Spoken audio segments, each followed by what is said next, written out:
Welcome to the Medical Report Podcast, where we bring health to your ears. We are your hosts, Zinzele, Olu, and I am Anita. Our podcast hopes to bring the community more information about health, and we do have a disclaimer that all medical advice shared here is not an adequate means to diagnose or treat you. We recommend that you seek medical attention from your healthcare provider if you want more guidance on your health. If anyone in the audience has any questions, please feel free to leave your questions in the comments and we will answer it in our Q&A segment later in the show. If you're watching this after our live show ends, also feel free to ask your questions as well. We'll still get back to you. Also, be sure to like and share this video. We want to feel the love. And, we just need the love. So, exactly, all the love. How's everybody's week been? Olu, you first. No, ladies first. I am in North Carolina, and I'm visiting my father and mother and relaxing. So I am on location way out here from California. Cool. I'm just coming back from vacation, Playa del Carmen, Mexico. Yes. What was your favorite part? Not being here. Less work, more relaxation, right? Finally able to take a break after 2 years. Oh, wow. Yeah, wow. I haven't been anywhere in 2 years. Use that PTO, please. Wow. COVID and everything. Yeah, that too. Well, my week's just been pretty normal, work and momming it, per usual. But I'm excited about today's podcast, though. Right? About medical cannabis. So with approximately 22.2 million users each month, cannabis is the most commonly used illegal drug, I say in parentheses, debating on what state you're living in currently. Cannabis is currently recognized by the DEA as a Schedule I controlled substance, which means it's classified as having a high potential for abuse, and lack of safety data exists for the use of treatment under medical supervision currently. Currently, there are controversies surrounding the legal, ethical, and societal implications associated with the use of cannabis, and many worry about the safety of administration, dispensing, and adverse health events of cannabis. Mm-hmm. According to the CDC, research shows that 1 in 10 users will become addicted, and that number increases to 1 in 6 if the user begins using cannabis before the age of 18. Cannabis can affect the parts of the brain that affect memory, learning, attention, coordination, emotions, and reaction time. Long-term and frequent use of cannabis has also been linked to increased risk of psychosis and schizophrenia. But according to the Pew Research Center, a poll conducted in April of 2021 found that 91% of U.S. adults say cannabis should be legal for medical and recreational use nationwide. Currently, 36 states have approved medical cannabis use, and 18 of those states allow for cannabis to be used for medical and recreational use. Cannabis continues to gain popularity, and that makes it way more important for us to educate the community about safe use of cannabis. So today we have 2 guests to help us learn more about it, and we are so excited to have them on. Right now, a number of patients use medical cannabis bud tenders, which are who we find in these CBD stores when we go and currently purchase cannabis. We rely on them to recommend current type and dose of cannabis. But we want you to know that there are certified medical experts out there for this as well. So that brings us to our first guest. Our first guest is a certified family nurse practitioner. She's certified in cannabis. She's a cannabis nurse consultant. She also teaches her patients how to safely use cannabis by educating them on the correct type, route, and dosage of cannabis. And we want to welcome Miss Rosalind Jordan of Hempfinity's Fortune Wellness show. Hi, Miss Rosalind. Hi, how's everybody doing? Doing good. Thanks for coming and joining us. Thank you. So tell us a little bit about how often are you seeing patients that are using cannabis? I have my own business, Epiphany's Fortune, where I consult clients who are currently using medical marijuana. because Florida is not legal except for medical marijuana, or those who are using CBD. So I do counsel them on my own, and that's my business. But my main job, I do have patients who are under medical marijuana with no guidance whatsoever. I want to say first that no one can prescribe; they certify, and so because it's Schedule One, they certify marijuana. But there's no guidance given.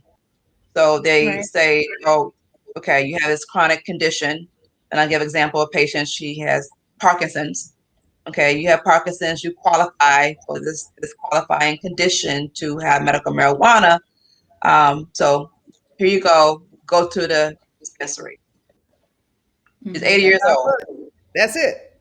and she has no idea. That's She's it. cannabis naive. She has no idea what to do. And they told her to get the wax. She's 80 years old. She doesn't know what wax is. She doesn't know what vaping is. She doesn't know what any of this Right. stuff is. And they're Yeah. trying to sell her this stuff, and she's like, "What in the world?" Um, so it's a lot of education has to be given to patients about which route is best for them, how What are the much to different use. routes?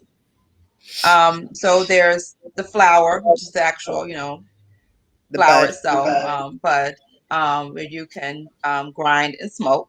There is vaping, which is the oil that you use a device to smoke. There's the wax that you can put into either um, a vaping pen, or you can kind of put it on like on a bong to smoke. There's also edibles. There's topicals. There's patches. Yeah. It's so Yeah. many It's so variations, many. you know. Mm-hmm. Um, and they're naive. Or on the flip side, you have your hippies who can tell you more about marijuana than you. Yeah. Yeah. So it all varies, and the people are very concerned. One, they're in pain. Two, they don't want to be on opioids. So they're really concerned. They don't want to live in pain. And Right. pain causes Right. depression. So they do come to us for guidance. What are, what are common ailments or diagnoses that you find yourself prescribing medical cannabis for? So if the patient comes into you and they say, "Hey, is this appropriate for me?" based on whatever diagnosis, what diagnosis do you usually? Okay, so usually, and every state is different. So Florida is chronic pain, chronic conditions, um, debilitating conditions like the Parkinson's, cancer, chronic pain that can't be treated with opioids, or they're maxed out on their opioids. Any And they have to mental like health conditions? mental health, anxiety, not so much depression. I haven't seen, but depression can be treated with cannabis. Okay. Um, Schizophrenia, you kind of, it's a fine line, and that person has to be really monitored. Um, but that's not a qualifying condition in Florida. So, Okay. Okay. but it's a lot of. Go ahead, I'm sorry. No, I was saying, go ahead. Yeah. Oh, okay. Um, but usually chronic pain, anxiety, um, depression, and that's what they use for the medical marijuana. Now, there's also cannabis is a big umbrella. So cannabis is marijuana, it's delta 8, it's CBD, it's all the variations of the plant. That's what's under cannabis. So those who do not want to use medical marijuana or have federal jobs and can't, use the full spectrum, they can use like the broad spectrum CBD, which doesn't have the THC in it, um, and still help with their pain and help with their anxiety or help with sleep.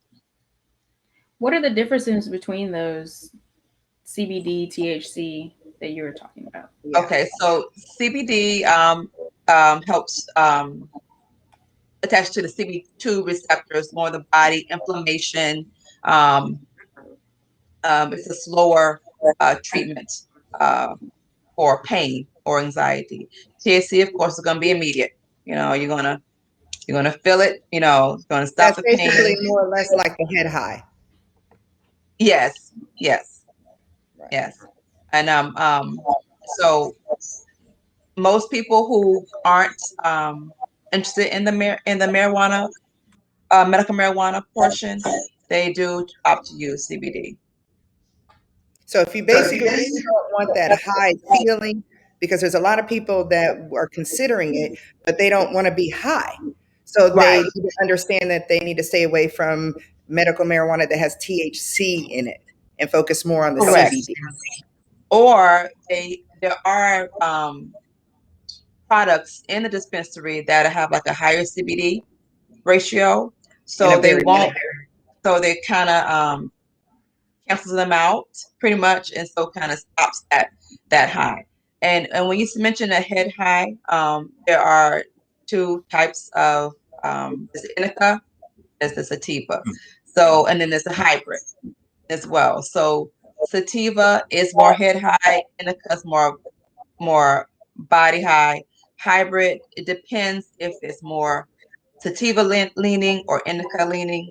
Um, and then with that, patients have to kind of play with it, and see what's best for them. And also microdose. That's important. And that's what I see a lot of the patients that go to these dispensaries. They get hit with a high dose and they hate it. And I don't like this feeling. Or they get on gummies and they don't teach them to Yeah. cut those gummies up, and they take the whole gummy and they are on that trip until that gummy Gummy is goes out gone, there. you Till it know. runs out. I Yeah. have a So, I have you know, a I have a question regarding indica and sativa. Can you kind of elaborate on the difference, and would you prescribe, one versus the other for this condition or that condition? so indica's like more for pain, anxiety, and more for sleep as well. So those, like, if you like really high anxiety, like really up here, you need to calm down, like indica would be more appropriate. Sativa can also help with pain, but if you don't want to go to sleep, if you don't want to, be in bed all day, that will give your head high. Or those who have ADD, that sativa kind of keeps more focused. Yeah, I've been using indica for years for my daughter who has autism, and it has been the only thing that we have found to help her sleep. Without it, Hmm. she would stay up till about 2 in the morning, and then wake up at 4, 5, and now she sleeps a good minimum 5 to 6 hours at least. Oh wow, it's So awesome. it's that indica has been a blessing. I'm telling you, it has. And I'm sorry. Sorry, I had a question more about how you use it. It's Would you say, or what's really the difference between edibles and smoking it? Is it like, do you get the effects faster, one versus the other? Do you get more effects with edibles or less? Like, what's really the difference between how you actually bring it into your body and how Okay, it so affects you? with smoking, whether vaping or flower, you will get the immediate like relief Hmm. or effects of it.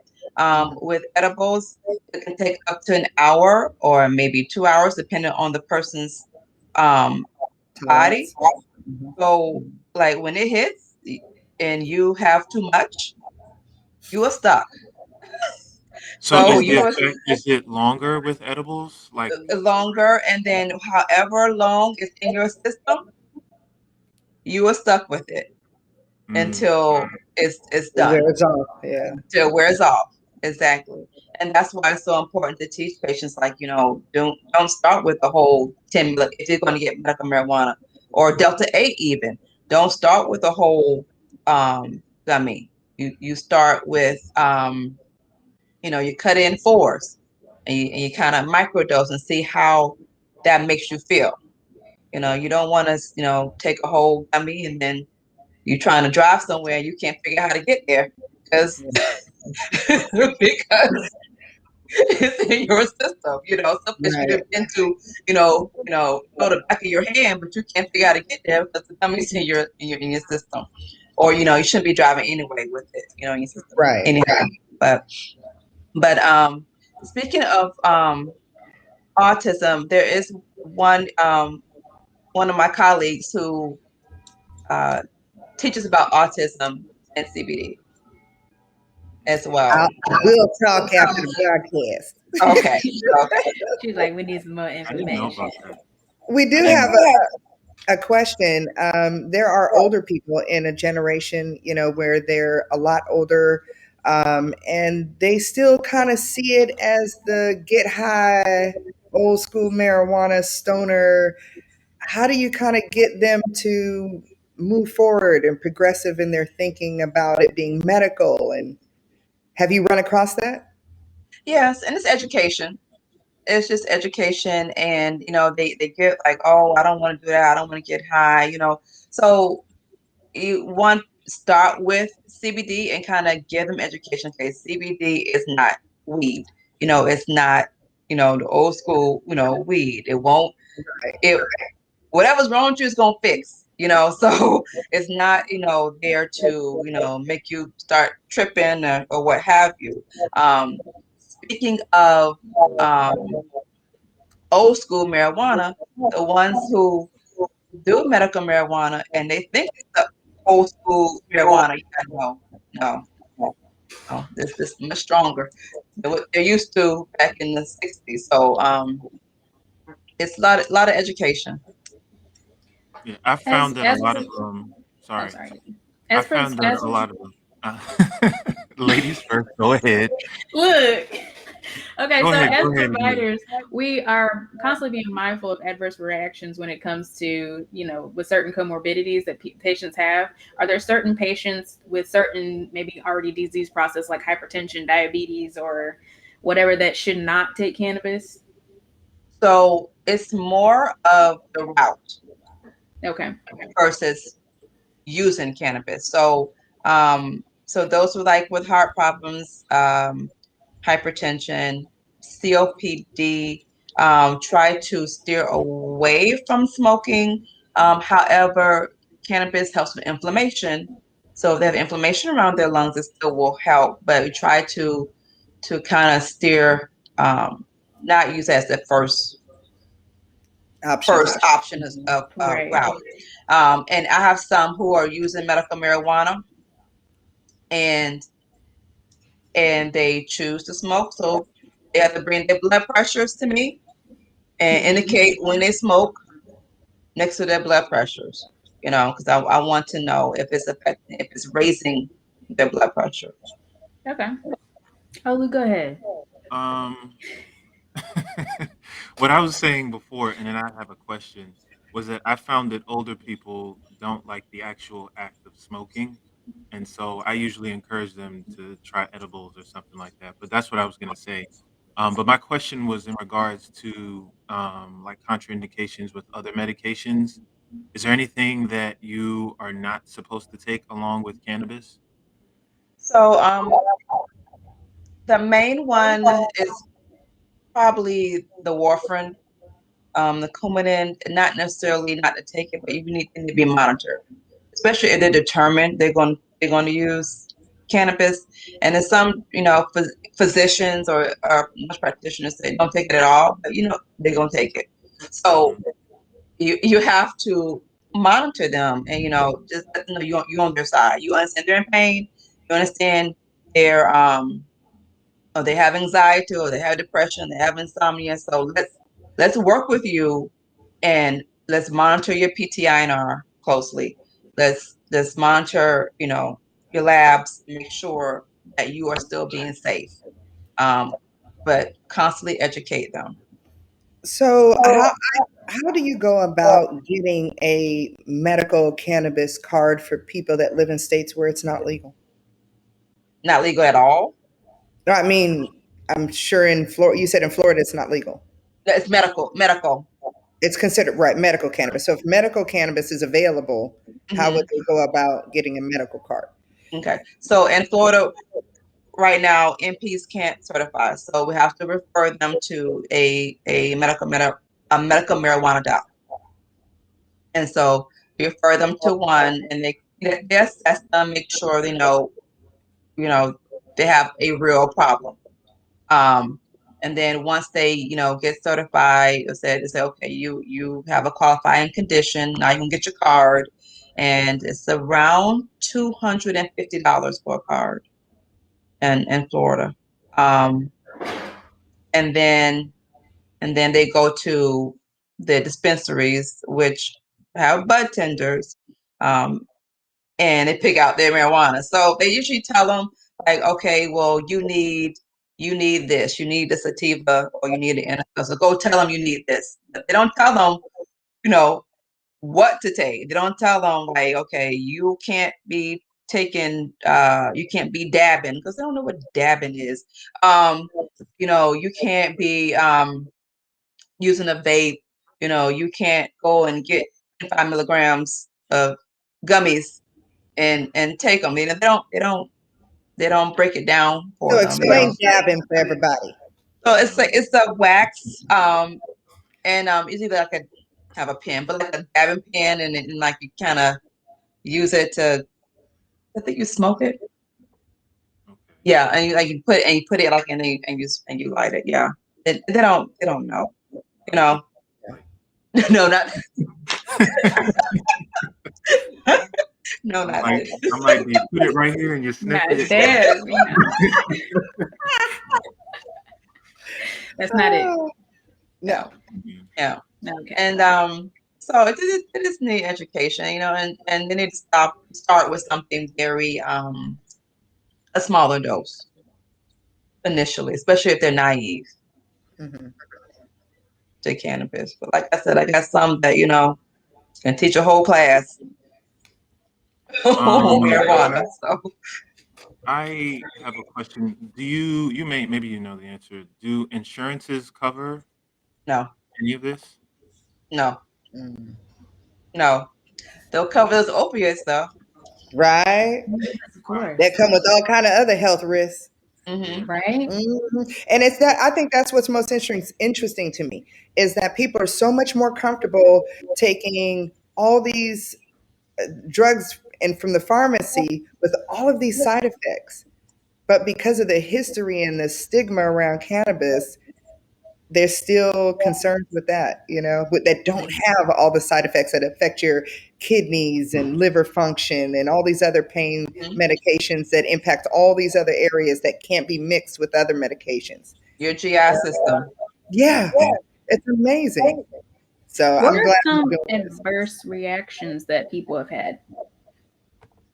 with cannabis. Yeah, like say if they're taking too much, because you definitely explained that microdosing is important. Right. So if you're taking an appropriate amount, they're likely not to have any side effects, right? Like Right. So bad side effects. like so if and there's always side effects like you take well one let me put this out. You can never overdose on marijuana. You're just gonna be You know, too high. you're not going to be able to take the amount of marijuana to overdose. Um, but side effects can be paranoia if they take too much. Um, think like high anxiety, like panic attacks if they take too much. There is for those who like chronic heavy users, they have the hyperemesis, and they can't stop vomiting, or they have like really bad abdominal pain when they use every time they use marijuana. Mm. But those are like for like chronic heavy users. Right. Um, uh, but the main thing is the hyperemesis, the paranoia, the anxiety, and that's why I just that whole feeling like you just on a roller coaster and you can't You get want off. to get, yeah, yeah. Yeah, yeah. So I I mean always that. tell people if it gets to that point, go to sleep. Yeah, go to sleep. Go to sleep. And so that can when you give them too high of a dose, that can turn them off to it, and they're like, okay, I don't want this. This is bad. For me. Yeah. So. Well, thank you so much for joining us. So we're going to bring you backstage now, and we're going to introduce our next speaker. We hope that you'll stay with us for the Q&A segment later. Yes. Okay. We'll see you back in a bit. Okay.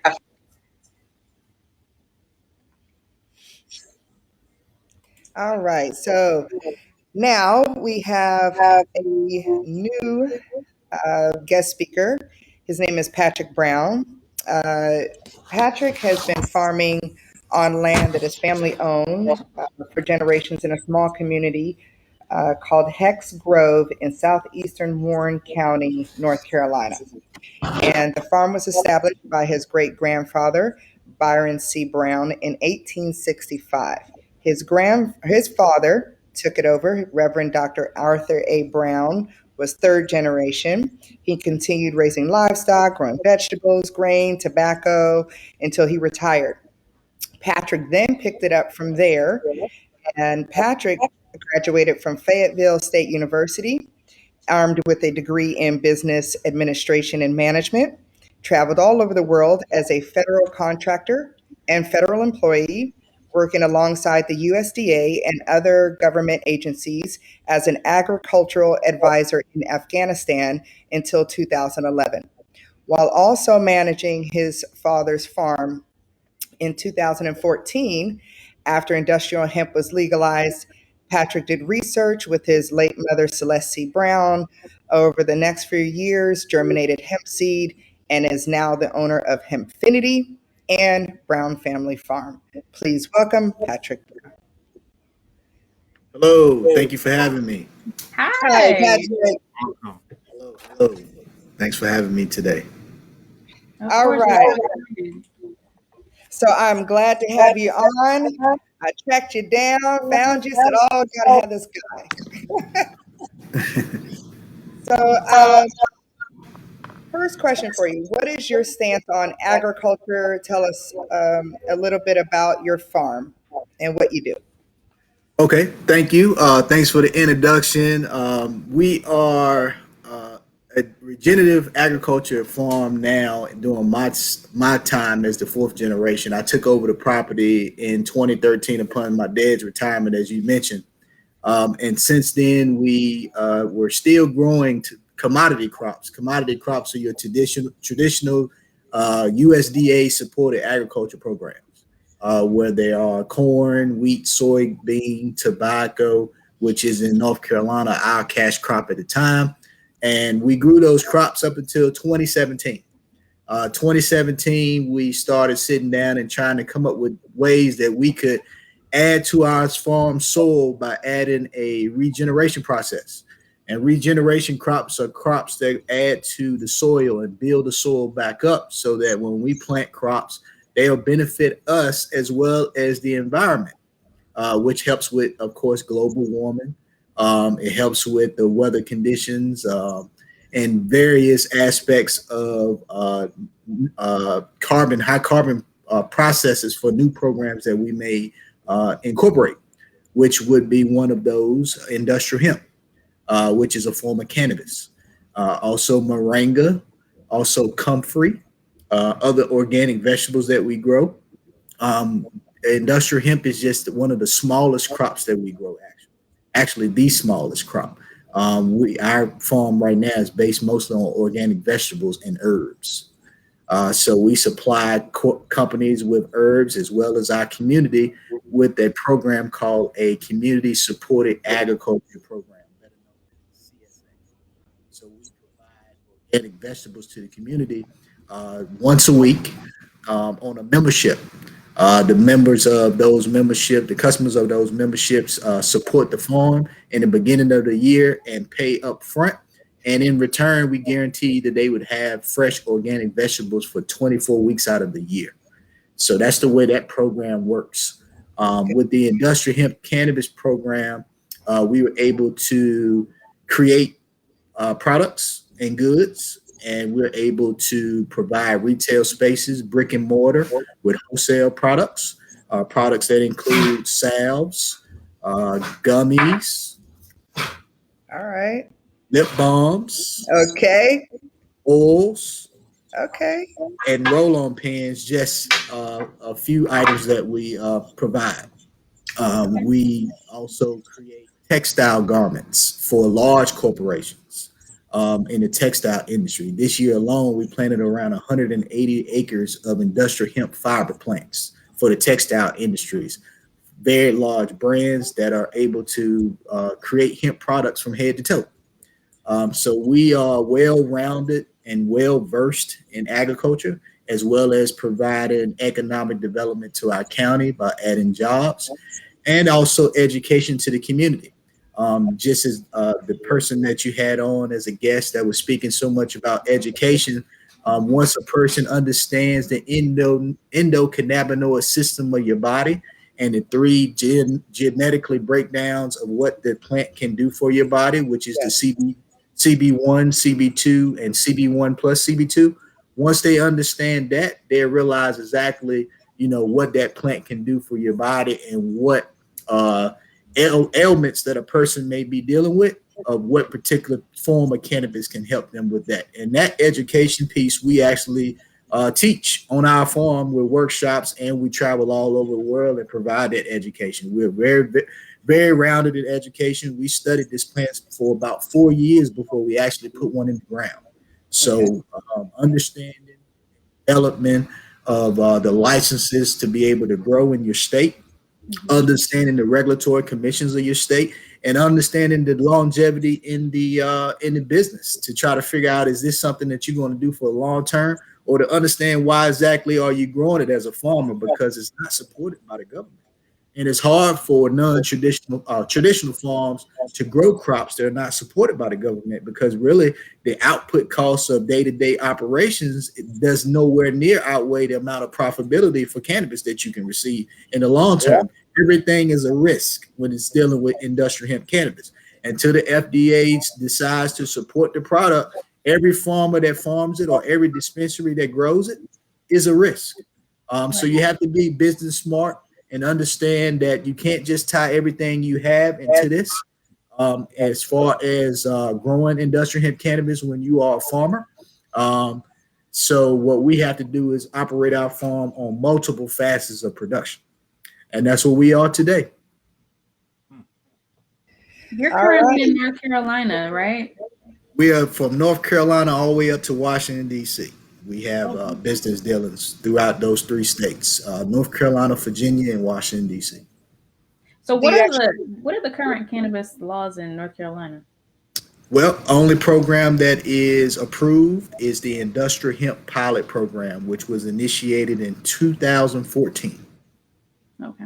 And it looks like we're going to go to a federal regulation going into next year. I'm not for certain yet, but it looks like that's the way it's going to shape. The same thing that did to our sister state of Virginia, which basically lets us know that medical cannabis will go into effect sooner or later. Mm-hmm. So, what differentiates hemp from the medical marijuana? The threshold of the THC levels. Okay. With the industrial hemp, it takes a longer period of time for it to exceed the 0.3%. Also consists, of course, your genetic makeup of your plants. With the industrial hemp, we kind of only focus on the mother plant, where it also still breaks down into three strands, which is your sativa, indica, and hybrids, which you can also crossbreed just like marijuana cannabis. But it's more so the THC. Okay. Differentiates the two. Okay. So, a question: if you say had an employer who tested you for these things, you would be okay if you took hemp? If you can verify based on the certificate of analysis all the way to the grower to understand the genetic makeup of what plant was created to create your end product or whatever you may take, whether it be a topical or whether it may be a smokable. If you can trace that back to the grower of the genetics, that's the only way that you can verify whether or not that particular cannabis is below the threshold of 0.3%. not affect your drug testing. So basically, don't just go buy it off the shelf and say, well, it's not Abs- THC. Absolutely not. With just having the certificate of analysis, that is your standard tool to identify what's in your product. But you also have to identify exactly where or trace where that product originated. With people not really being familiar with the background, I kind of see you, in the background and the forefront at the same time. So with people not really being familiar with legislation and how it all works, and people out there fighting for this, what is that like? What goes on? Well, just like you just mentioned, we're from the start to the finish, from the farm to the business to the processor to the retail to the advocate. We handle, or myself, I handle all of those facets. So it's better to understand that you have to identify what that product is going to be to the public and how to present that product to the public, and also to rely on the traceability of, hey, we're a start to finish business. So there's no middle person, there is no third party. What we provide is what you will receive based on the analysis of our testing, and then you have to lobby for these for your brand. You have to lobby for what you believe in order for it to be a business that you see.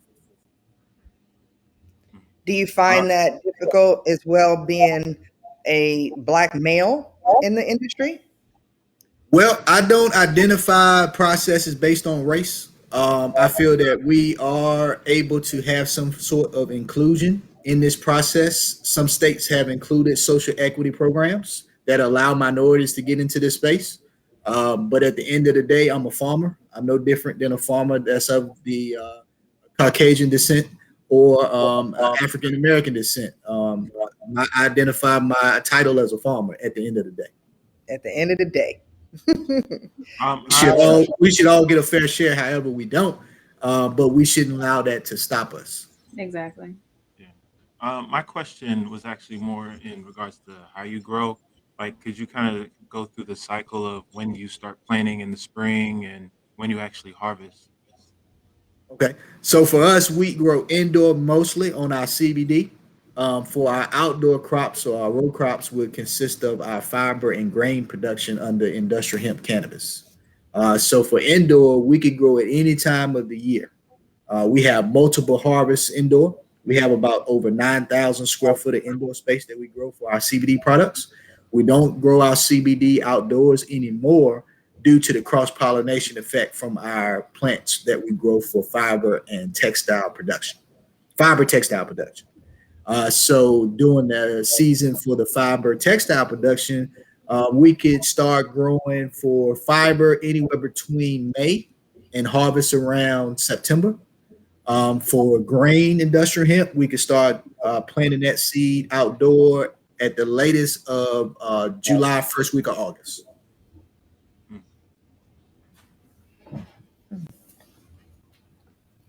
So, what results have you seen from those people that take your own personal products? I acknowledge everything based on the testimonials and reviews. For example, the gentleman spoke about drug testing. We had a minister that was very concerned about failing a drug test. They had been using our products for over 2.5 years. So what I stated to him was, uh, understanding that I grew the plant and I watched and cared for this plant from the beginning to the end, I guaranteed him that he wouldn't fail his drug test. So I basically gave him a friendly wager, a friendly bet. And I stated that if your drug test comes back negative, would you mind allowing me to post your drug test, your analysis on my social media page for our business page at Hempfinity US on Instagram? And he said, you got a deal. I said, I won't show your name on the text or your address, of course. Your PPI, I'll make sure that's not showing. But if you fail that drug test, I won't ever have to allow you to buy any of my products, and I guarantee the money back from everything that you purchase. throughout the beginning process from 2.5 years ago. So that's how for certain I was that he wasn't going to fail that test.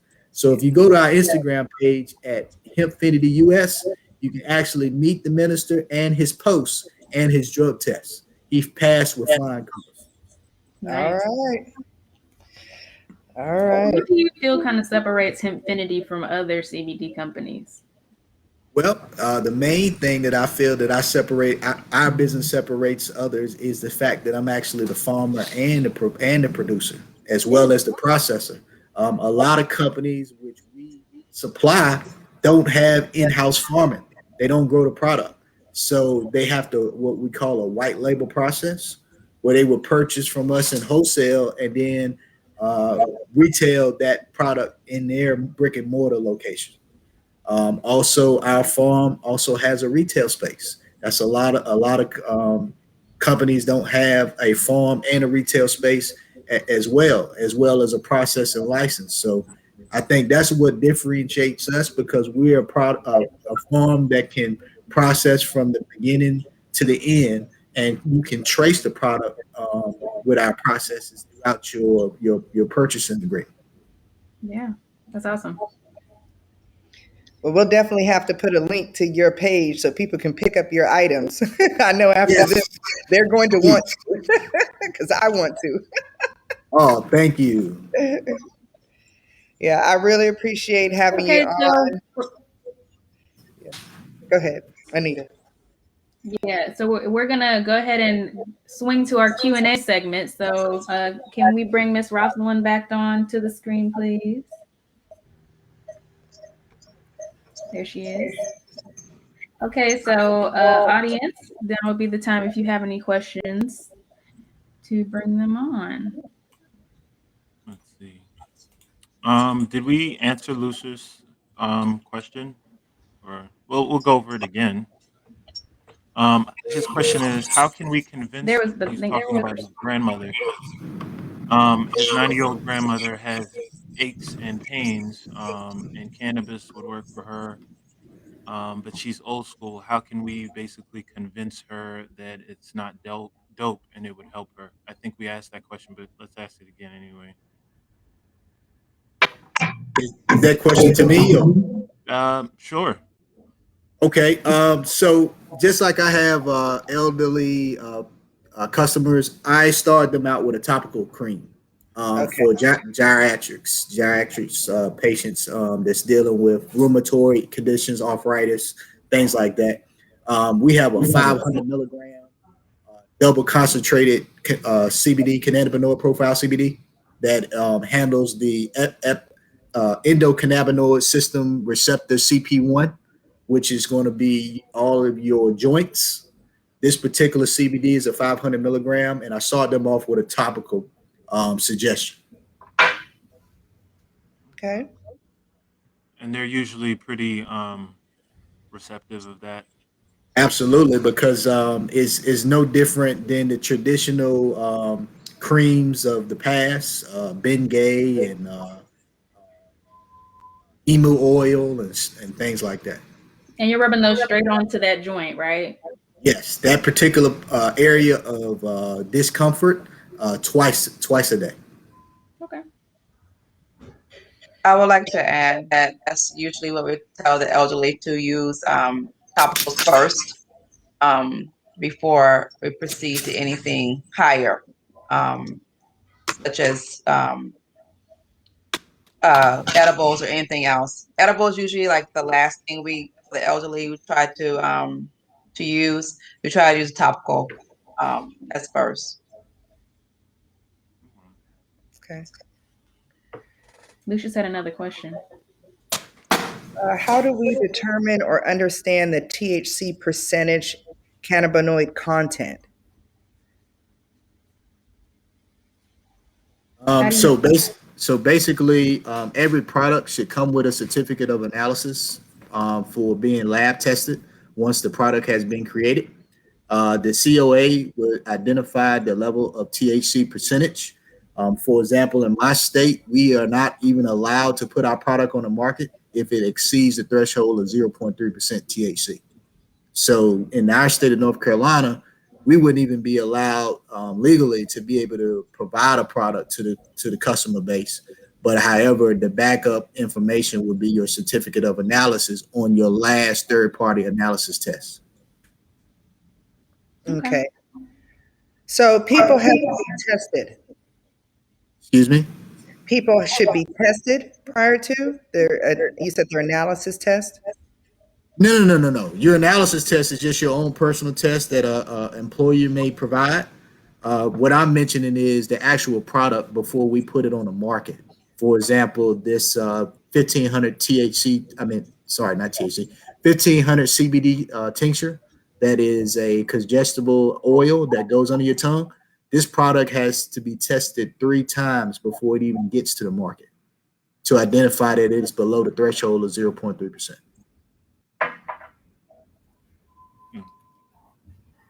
So every item that you sell comes with an actual certificate. Yes. Um, Yes, and in our retail store, we have our analysis actually in frames on the wall when the customer comes in, along with our license as well. because I know a few people who've been interested in these type of products, and their thing is always, well, my employer tests us for this and that, and so I think that's what holds a lot of people back. Yeah, it's all about misconception and miseducation. Not understanding what they're putting into their body because most people that are selling just want to sell. They don't take the time to provide the knowledge and insight of what the product can do for them.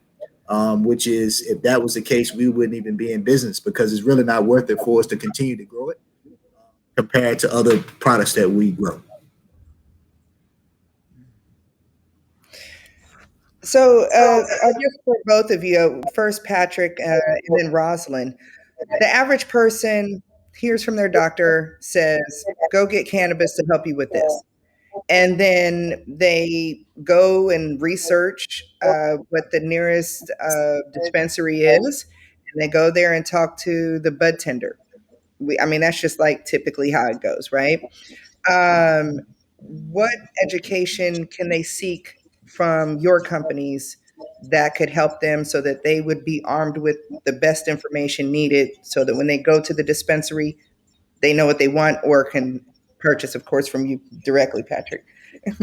Yes, so we ask people to go to our website and read up on some of the literature that we provide there first. I think it all comes with education beforehand. I allow my business to be very transparent by providing a email or a contact number where someone can reach out to me if they have any questions. A lot of customers have products in their cart and they just don't know if this is the right one for them.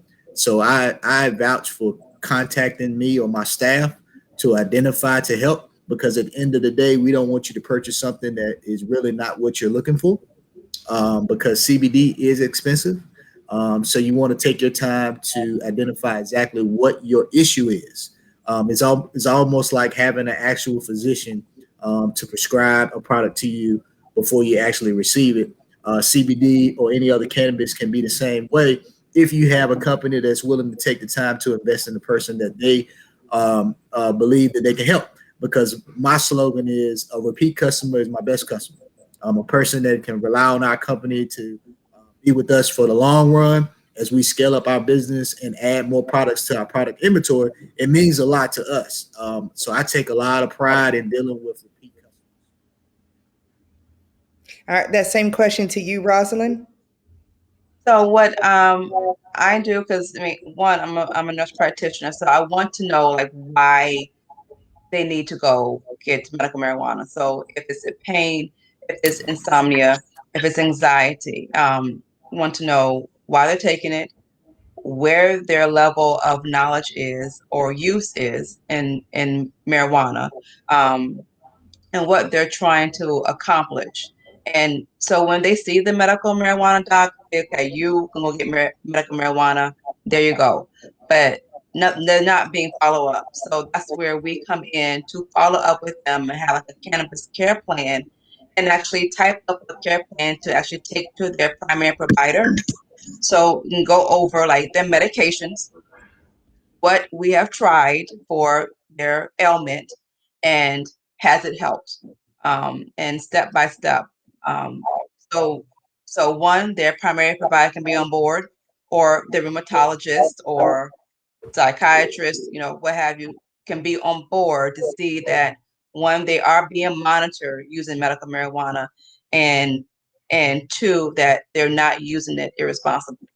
And just education, and people are afraid to get medical marijuana because it's a stigma, and then also in Florida, is the issue with getting a concealed weapon license and having the medical marijuana license. So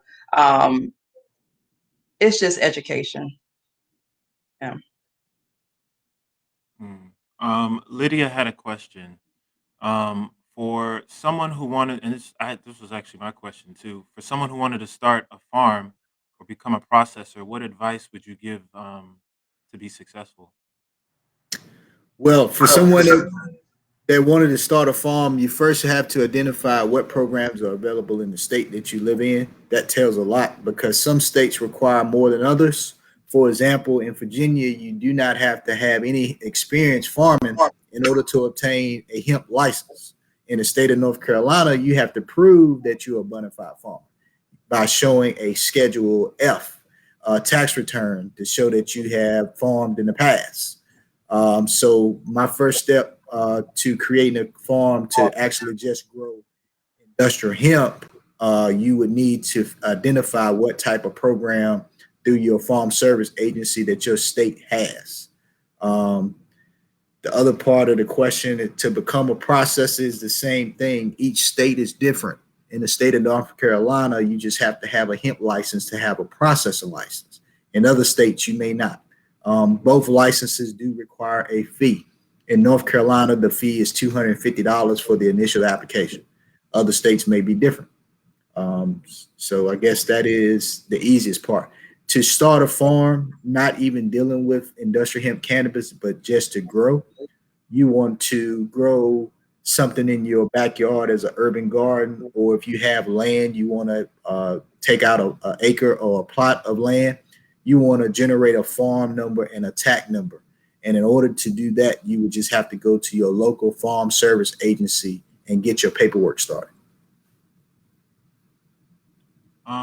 I think I actually skipped over Lucius' question. His question was: has there been any discussions nationally about making cannabis products legal in every state to avoid all these different rules and regulations? Of course, but it all ends up being the control of the federal government. In order for cannabis to be legal in all 50 states, they need to show some support from the federal side. Of course, each state makes their own rules and they do not have to be governed by the federal government. However, the federal government needs to identify the plant. The first step was taking it off the Schedule C list, which they did during the Trump administration. So that was the first step. That was a large step. However, I think once the federal government gets in line and where federal government employees can utilize cannabis just like any other person can, then we have to start from there. That's awesome. Tessa, we do see your comment. Thanks for watching. And there's one last question. In what situations, Rosalind, are opioids a better remedy than cannabis, if any? None. None. But None. I would guess so. Patrick shook his head. You shook your head. Cannabis None. can never be addictive. Correct. You can never overdose on cannabis. When would you use the chapstick? I use Every day. That's my favorite product. But like, so like I'm just saying, like, can't get enough of it. but what? Okay, so you just use it, just I don't know. It's I mean, the obviously it's moisturization. lubricating for your lips, but Well, for us, it's an MCT ingredient as well as industrial hemp. Cannabinoid is a sativa concentrated. For this, it moisturizes your lip longer than any Burt's Bees, any chapstick brand, and even any. I would say I've heard women say that it's better than the lip gloss brands that they use that they pay entirely too much money for. So for us, we provide each sale with 2 of these per order. And if Customers love it. I love it. If I don't have any on my lips, I can actually tell that I'm missing it. So it really works for me. It's 25 milligrams of full spectrum total cannabinoid percentage per stick. Nice. So I kind of have a stupid question. Um, so the lotion and the chapstick, um, do you just feel it kind of in that area that you put it on? Like if I have a knee issue and I put the lotion on my knee, am I gonna feel the effects there? Or am I gonna feel the effects kind of everywhere? Is it gonna kind of go through my whole body? So as a part of your ecocannabinoid system, again, everything is tied to your ecocannabinoid system. That's what the receptor of your body intakes the CBD concentration of whatever you may use. And eventually, once it gets into your bloodstream, you'll feel it throughout your entire body, regardless of where you put it in at. But it has to be continued use. So it's more concentrated in that one spot, but then disperses. Exactly. Yeah, Okay. I'm thinking of it like icy hot or Bengay or something. Yeah. Way better than that stuff. That stuff is harmful.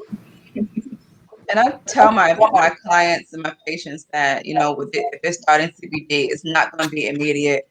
It's going to take time. It's fixing you and healing the inflammation. So don't expect, something to happen overnight. That's what I tell my patients. Okay. Well, thank you, Rosalind and Patrick, for joining us today. We have learned so much from you two, and I am really appreciative of you guys giving us your time.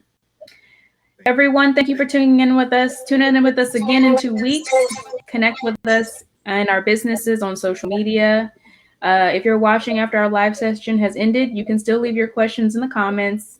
If you have any suggestions for other healthcare topics you would like us to cover, then send it to us in a DM and we'll be happy to explore those options. Until next time, we hope you stay well. Bye. Thanks, Bye. guys. Thank you. Thank you.